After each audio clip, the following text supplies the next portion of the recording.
Bismillahirrahmanirrahim. Assalamualaikum warahmatullahi wabarakatuh. Ahlan wa sahlan wa marhaban bikum. Selamat datang teman-teman. Berjumpa lagi bersama saya Muhammad Isdian Mutakin. Kali ini kita akan membahas tentang kerajaan-kerajaan Islam di tanah Jawa. Materi ini disiapkan oleh dua murid saya, Safina Zahra Aisyah dan Inaya Mardiah, kelas 11 IPS 3 Manfaat Jakarta. Mau tahu apa saja kerajaan-kerajaan Islam di tanah Jawa yang memberikan banyak sekali pengaruh ya bagi kehidupan masyarakat di tanah Jawa sampai hari ini, dan juga tentu saja memberikan banyak pengaruh bagi perkembangan Islam di Indonesia dan di Nusantara. Mari kita lihat. Yang pertama adalah Kerajaan Demak. Teman-teman sekalian, Kerajaan Demak ini diakui sebagai kerajaan Islam pertama di Jawa. Kerajaan ini didirikan oleh Raden Patah tahun 1500 sampai 1518 Masehi. Mulanya ia adalah seorang adipati di Bintoro Demak. Raden Patah secara terang-terangan memutuskan ikatan dengan Majapahit yang kala itu tengah mengalami masa kemunduran. Dan atas prakarsa para wali, dia mendirikan kerajaan Islam yang beribu kota di Demak, sehingga dikenal dengan Kerajaan Demak. Kerajaan Demak mencapai puncak kejayaannya di masa Sultan Trenggono. Kerajaan Demak berhasil memainkan peran strategis sebagai basis penyebaran Islam di Jawa pada abad ke-16. Daerah kekuasaan Kerajaan Demak meliputi pesisir pantai utara Jawa. Pengaruhnya bahkan melampaui beberapa wilayah di luar Pulau Jawa. Oke, jadi ada beberapa kisah ya di mana Kerajaan Demak ini nanti menyebarkan pengaruh juga bahkan sampai ke wilayah Kalimantan ya. Nah, Kerajaan Demak adalah pengembangan wilayah kekuasaan. Selain melakukan ekspansi wilayah ke barat, Kerajaan Demak juga bergerak ke arah timur dan luar Jawa. Tercatat pada tahun 1527, Kerajaan Demak berhasil menguasai Tuban. Kemudian beberapa daerah menyusul dikuasainya pada tahun-tahun berikutnya. Ada Wirosari, Purwodadi tahun 1528, kemudian Gagelang, Madiun 1529, Medangkungan, Blora 1530, Surabaya 1531, Pasuruan 1535, Lamongan 1542, wilayah Gunung Pananggungan 1543, dan juga menaklukkan wilayah Kerajaan Kediri tahun 1544, Sengguruh Malang 1545. Dalam upayanya menguasai Kerajaan Hindu Belambangan pada tahun 1546, Sultan Trenggono meninggal dunia di Panarukan. Menurut catatan laporan perjalanan Portugis yang ditulis oleh Loaisa di tahun 1535, di antara kerajaan Islam di Nusantara, Kerajaan Demak dianggap paling kuat dan terus-menerus melancarkan serangan kepada kekuasaan Portugis ya, karena Portugis saat itu menguasai wilayah Malaka ya, Selat Malaka.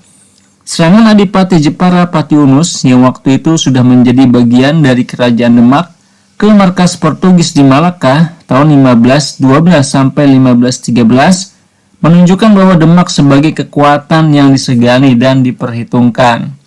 Ya, jadi memang Demak pengaruhnya luar biasa kuat ya. Dan selanjutnya Kerajaan Pajang, teman-teman. Sebenarnya ini masih ada hubungan yang sangat kuat ya dengan Kerajaan Demak. Jakatingkir adalah Sultan dan Raja pertama Kerajaan Pajang yang merupakan kelanjutan dari Kerajaan Demak.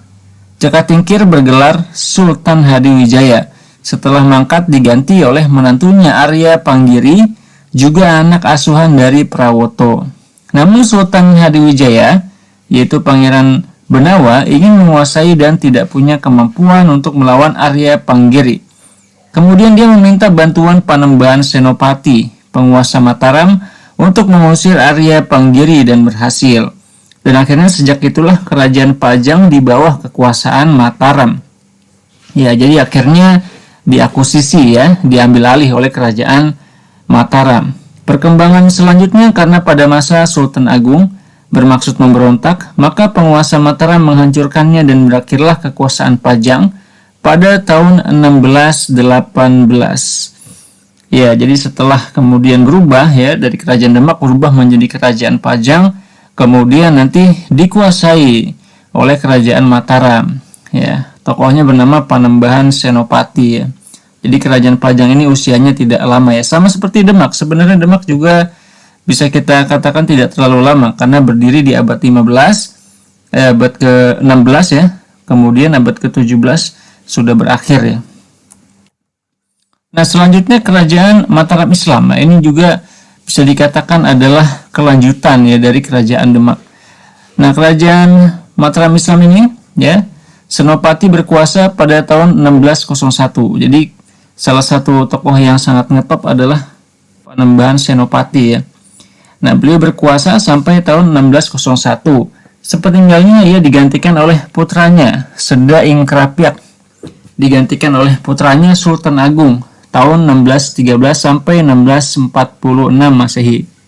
Pada masa pemerintahan Sultan Agung, kontak bersenjata antara kerajaan Islam Mataram dengan VOC mulai terjadi. Kemudian pada tahun 1646, dia digantikan oleh putranya yaitu Amangkurat I. Pada masanya terjadi perang saudara dengan Pangeran Alit yang mendapatkan dukungan dari para ulama. Akibatnya para ulama pendukungnya dibantai habis pada tahun 1647 Masehi. Pemberontakan itu kemudian diteruskan oleh Raden Kajoran pada 1677 Masehi dan 1678 Masehi. Pemberontakan seperti itulah pada akhirnya menjadi sebab runtuhnya kerajaan Islam Mataram. Namun demikian, kerajaan Islam Mataram banyak memberikan kontribusi terhadap proses kemerdekaan Negara Kesatuan Republik Indonesia dan masih eksis sampai sekarang di daerah istimewa Yogyakarta di bawah pimpinan Sri Sultan Hamengkubuwono. Ya, jadi teman-teman perlu ketahui bahwa kerajaan Mataram ini menguasai Pulau Jawa ya di wilayah tengah, dan kemudian kerajaan Mataram ini pecah menjadi dua kerajaan besar, dua kesultanan yang sangat berpengaruh di tanah Jawa, yaitu Kesultanan Solo ya atau Surakarta dan Kesultanan Jogja. Jadi keturunan raja-raja Jogja dan Solo itu masih ada hubungan nasab ya, hubungan darah dengan para raja kerajaan Mataram. Kalau kita lihat namanya di Jogja namanya Sultan Hamengkubuwono ya. Kalau di Solo Pakubuwono ya. Jadi masih ada mirip-miripnya, sama-sama Buwono ya. Buwono artinya bumi. Jadi Hamengkubuwono yang memangku bumi. Kalau di Solo Pakubuwono, paku bumi ya. Nah, selanjutnya adalah kerajaan Cirebon atau Kesultanan Cirebon. Kesultanan Cirebon berkuasa pada abad ke-15 sampai abad ke-16. Letak Kesultanan Cirebon adalah di pantai utara Pulau Jawa. Jadi kalau kerajaan Cirebon ini sudah agak ke barat ya. Kalau tadi Mataram di tengah, kemudian Demak mendekat ke timur ya. Kalau ini ada di wilayah mendekat ke barat ya. Secara geografis Kesultanan Cirebon berbatasan antara Jawa Tengah dan Jawa Barat, dan ini membuat Kesultanan Cirebon menjadi perantara antara kebudayaan Jawa dan Sunda. Ya, kalau Kesultanan Banten benar-benar ada di wilayah Sunda ya, Jawa Barat. Tapi kalau Kesultanan Cirebon ini dia antara Jawa Tengah dan Jawa Barat ya. Nah, jadi Cirebon muncul budaya yang khas, yaitu kebudayaan Cirebon yang tidak didominasi oleh kebudayaan Sunda maupun kebudayaan Jawa. Jadi kombinasi ya. Bahasanya kombinasi, logatnya kombinasi. Kesultanan Cirebon dimulai dari Ki Gedeng Tapa, yaitu seorang saudagar di pelabuhan Muara Jati. Pondasi Kesultanan Cirebon dimulai tanggal 1 Sura 1358 tahun Jawa atau bertepatan dengan tahun 1445 Masehi. Dan mulai saat itu menjadi daerah yang terkenal dengan nama Desa Caruban. Kubu atau kepala desa pertama ialah Ki Gedeng Alang-Alang dan wakilnya adalah Walang Sungsang. Nah, Walang Sungsang ini adalah putra dari Prabu Siliwangi dan Nyimas Subang Larang atau putri Ki Gedeng Tapa. Walang Sungsang yang bergelar Cakrabumi diangkat menjadi kuwu setelah Ki Gedeng Alang-Alang meninggal dunia, kemudian bergelar Pangeran Cakrabuana. Pangeran Cakrabuana mendirikan istana Pakungwati dan membentuk pemerintahan Cirebon. Dengan demikian, Kesultanan Cirebon didirikan oleh Pangeran Cakrabuana. Selesai menunaikan ibadah haji, Pangeran Cakrabuana disebut Haji Abdullah Iman dan tampil sebagai Raja Cirebon pertama yang memerintah Istana Pakungwati serta aktif menyebarkan Islam. Pada tahun 1479, kedudukan Pangeran Cakrabuana digantikan oleh keponakannya yang bernama Syarif Hidayatullah tahun 1448 sampai 1568. Ya, luar biasa nih, cukup lama ya. Setelah wafat, Syarif Hidayatullah dikenal dengan nama Sunan Gunung Jati atau juga bergelar Ingkang Sinuhun Kanjeng Jati Purba Panatagama Aulia Allah Kutubi Zaman Khalifatur Rasulillah. Ya, panjang sekali namanya ya. Pada perkembangan berikutnya ternyata banyak yang meyakini bahwa Syarif Hidayatullah adalah pendiri dinasti Kesultanan Cirebon dan Banten, kemudian menyebarkan Islam di Majalengka, Kuningan, Kawal Galuh, Sunda Kelapa, dan Banten. Syarif Hidayatullah wafat pada tahun 1568. Terjadilah kekosongan jabatan pimpinan tertinggi Kerajaan Islam Cirebon. Kosongnya kekuasaan itu kemudian diisi oleh Fathahillah yang kemudian naik tahta secara resmi menjadi Sultan Cirebon sejak tahun 1568. Sayangnya hanya 2 tahun Fathahillah menduduki Istana Cirebon karena dia meninggal tahun 1570. Sepeninggal Fathahillah, tahta diteruskan oleh cucu Sunan Gunung Jati yaitu Pangeran Emas. Pangeran Emas kemudian bergelar Panembahan Ratu I dan memerintah Cirebon selama kurang lebih 79 tahun. Wis, Masya Allah ya. Setelah Panembahan Ratu I meninggal pada tahun 1649, pemerintahan Kesultanan Cirebon dilanjutkan oleh cucunya yang bernama Pangeran Karim, yang dikenal dengan sebutan Panembahan Ratu II atau Panembahan Girilaya. Panembahan Girilaya adalah menantu Sultan Agung Hanyakarakusuma. Bersamaan dengan meninggalnya Panembahan Girilaya, Pangeran Martawijaya dan Pangeran Kartawijaya, yakni para putra Panembahan Girilaya, ditahan di Mataram. Dengan kematian Panembahan Girilaya, terjadilah kekosongan penguasa. Panembahan Girilaya meninggalkan 3 putra, yaitu Pangeran Murtawijaya, Pangeran Kartawijaya, dan Pangeran Wingsakerta.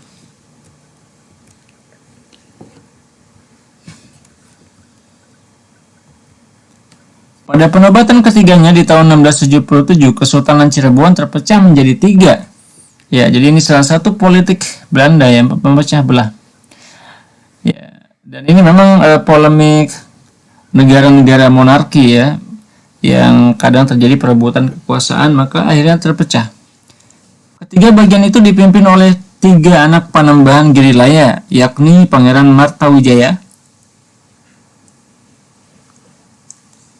atau Sultan Keraton Kasepuhan dengan gelar Sepuh Abi Makarimi Muhammad Samsudin tahun 1677 sampai 1703.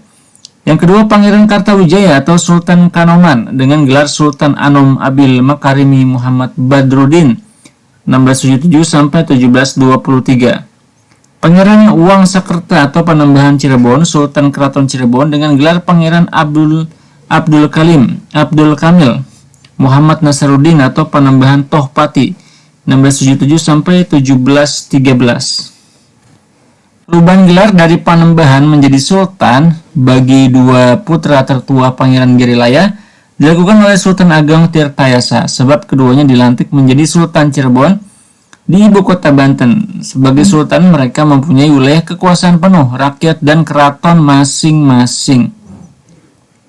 Ya, jadi Panembahan itu maknanya Sultan ya, kemudian diubah menjadi sebutannya Sultan. Adapun Pangeran Wangsakerta tidak diangkat sebagai Sultan, melainkan hanya Panembahan. Ia tidak memiliki wilayah kekuasaan atau keraton sendiri, akan tetapi berdiri sebagai keprabonan atau peguron, yaitu tempat belajar para ilmuwan keraton. Pada masa pemerintahan Sultan Anom IV 1798 sampai 1803, terjadilah perpecahan karena salah seorang putranya yaitu Pangeran Raja Kanoman ingin memisahkan diri membangun kesultanan sendiri dengan nama Kesultanan Kacirebonan. Kehendak Raja Kanoman didukung oleh pemerintah Belanda yang mengangkatnya menjadi Sultan Cirebon pada tahun 1807. Sejak saat itu Kesultanan Cirebon bertambah 1 penguasa lagi, yaitu Kesultanan Kacirebonan. Jadi ada dua ya, ada Kacirebonan, ada Cirebon. Ini dua kerajaan berbeda. Sementara tahta Sultan Kanoman V jatuh pada putra Sultan Anom IV bernama Sultan Anom Abu Soleh Imamuddin ya 1803 sampai 1803 sampai 1811. Sesudah kejadian tersebut, pemerintah kolonial Belanda pun semakin ikut campur dalam mengatur Cirebon, sehingga peranan istana-istana Kesultanan Cirebon di wilayah kekuasaannya semakin surut. Puncaknya terjadi pada tahun 1906 dan 1926 ketika kekuasaan pemerintah Kesultanan Cirebon secara resmi dihapuskan dengan pengesahan berdirinya kota Cirebon.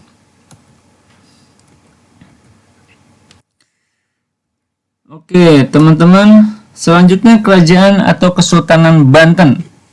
Pada tahun 1524 atau 1525, Sunan Gunung Jati bersama pasukan Demak merebut pelabuhan Banten dari kerajaan Sunda dan mendirikan Kesultanan Banten yang berafiliasi ke Demak. Menurut sumber Portugis, sebelumnya Banten merupakan salah satu pelabuhan kerajaan Sunda selain pelabuhan Pontang, Cigede, Tamgara, Tangerang, Sunda Kelapa, dan Cimanjuk. Puncak kejayaan kerajaan Banten terjadi pada masa pemerintahan Abdul Fattah atau lebih dikenal dengan nama Sultan Ageng Tirtayasa. Saat itu pelabuhan Banten telah menjadi pelabuhan internasional sehingga perekonomian Banten maju pesat. Piagam Bojong menunjukkan bahwa tahun 1500 sampai 1800 Masehi, Lampung dikuasai oleh Kesultanan. Oke teman-teman, selanjutnya ya, ini belum selesai. Pada zaman pemerintahan Sultan Haji, tepatnya pada 12 Maret 1682, wilayah Lampung diserahkan kepada VOC. Ya, jadi dulu Banten sempat menguasai Lampung juga ya. Terdapat surat perjanjian tanggal 22 Agustus 1682 yang menyebutkan VOC memperoleh hak monopoli perdagangan lada di Lampung. Kesultanan Banten dihapuskan tahun 1813 oleh pemerintah kolonial Inggris.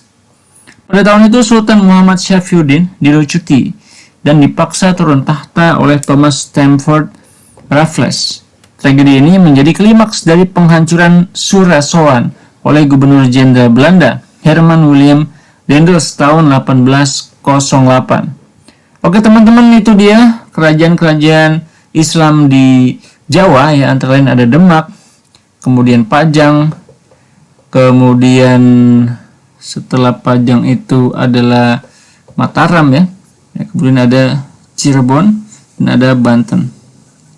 Oke teman-teman, terima kasih atas perhatiannya. Sampai ketemu lagi di video-video selanjutnya. Wassalamualaikum warahmatullahi wabarakatuh.